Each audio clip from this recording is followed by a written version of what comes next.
Test. You rolling?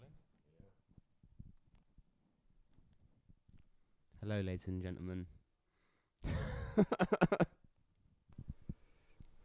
Hello, viewers and listeners. I'm San Vito Ryder, and this is... Kristian Bell.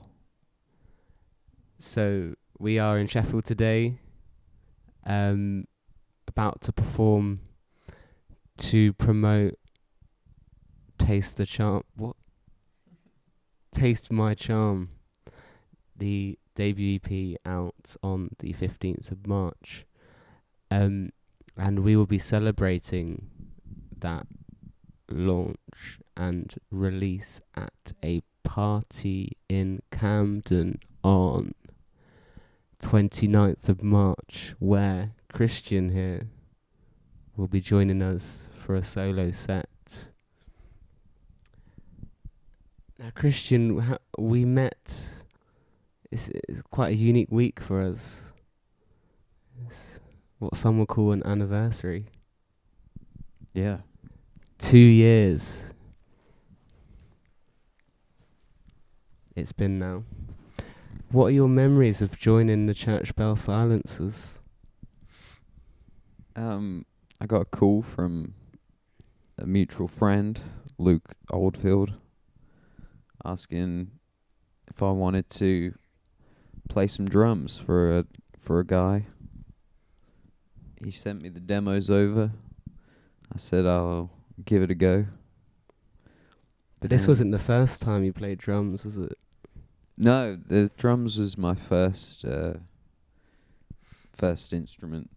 Very first. Very first instrument, yeah. When I was just a small boy, 11 or 12 years old. Then I ditched it all when I was about 16. Stopped playing for a while. You stopped altogether. Every bit of music. No, I would still play drums to demos and things like that, but I wasn't really taking it seriously anymore, you know. Nothing like that. How did that feel? I don't know. I don't really know how it felt. Didn't really feel like anything. I'm sorry to hear that. So we obviously know you for your main project as the Wytches. It's how I knew you as a musician. I remember getting into the Annabelle album from a very early age and have never put the Wytches down since, but you do a little more than that now, don't you? Yeah. I work a part-time job as well. Yeah, I do some music on the side, solo stuff, you know. And you've drummed in some of the Wytches albums? Yeah, the last two Wytches albums. Last two. 'Cause I didn't know that until we were introduced. Yeah, it was more of a sort of a last resort than anything else. We didn't have a drummer at the time. So you were picked last? Yeah. Yeah. Surely not. Well, it was either that or find a drummer. I think it was meant to be. I don't think it was a... Yeah. Don't think it was a last resort at all. I feel like you're playing up to the cameras here. Yeah. Well. Well, I've been playing drums. I'm better at drums than all the other instruments I attempt to play. I'm more confident on the drums. Yeah. But the sound man at this venue doesn't. Sideshow Bob, man. Yeah.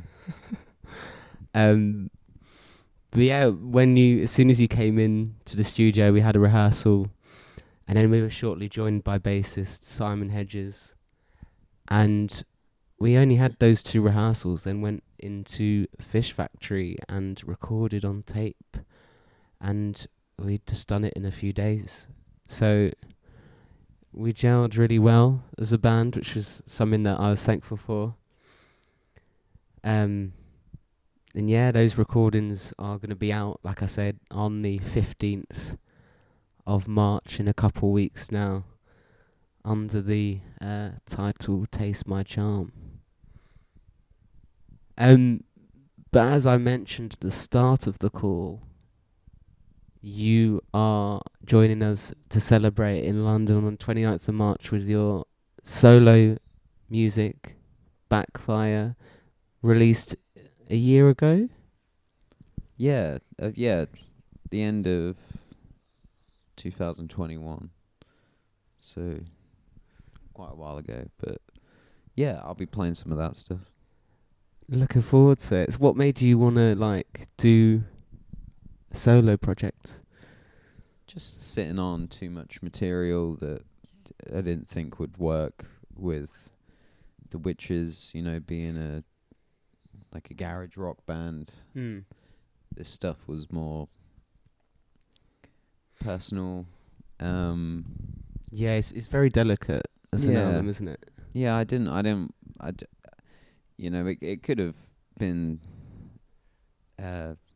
manipulated into the Wytches sound, but I mean, I suppose the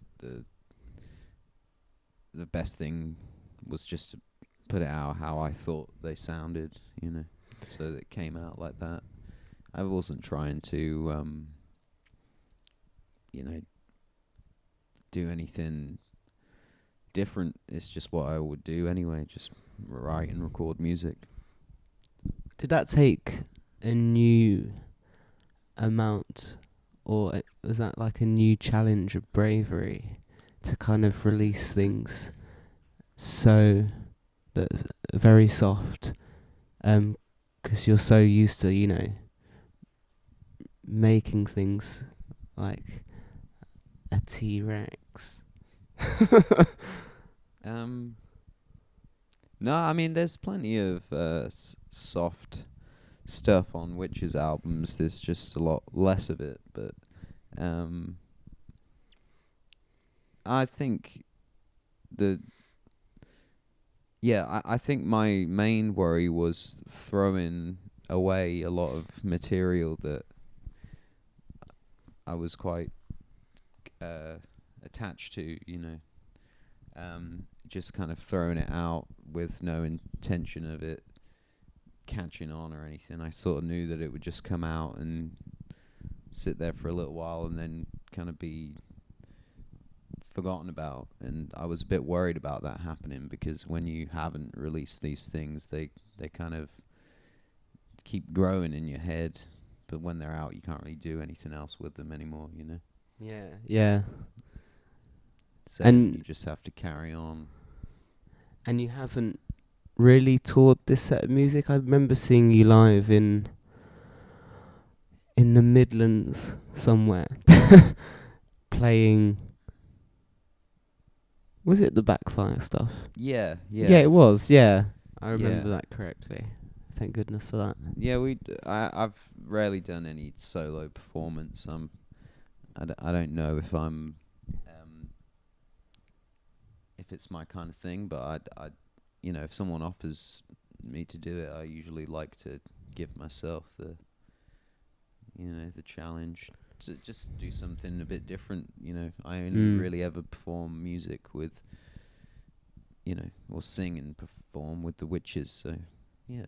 Yeah, no, it'd be cool to have you on, and obviously it's always cool to have you as a church bell silencer as well, something new. So guys, on the 29th of March in Camden at the Black Heart, Kristian will be performing twice. He's got a busy night, and we're joined by S&M, a local, I don't even know where they're from. They're local to someone.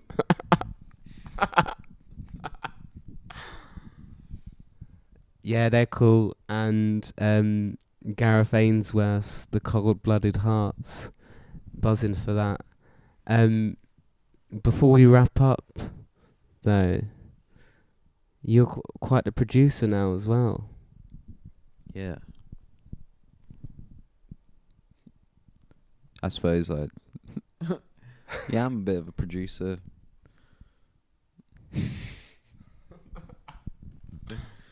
Yeah, produce a few things. Good to know. If you ever want to, produce anything with me. Make me an offer I can't refuse, baby. Right. Well, yeah, that's kind of it from me, San Vito. Yeah, that is it. Thank you very much. Have a nice day.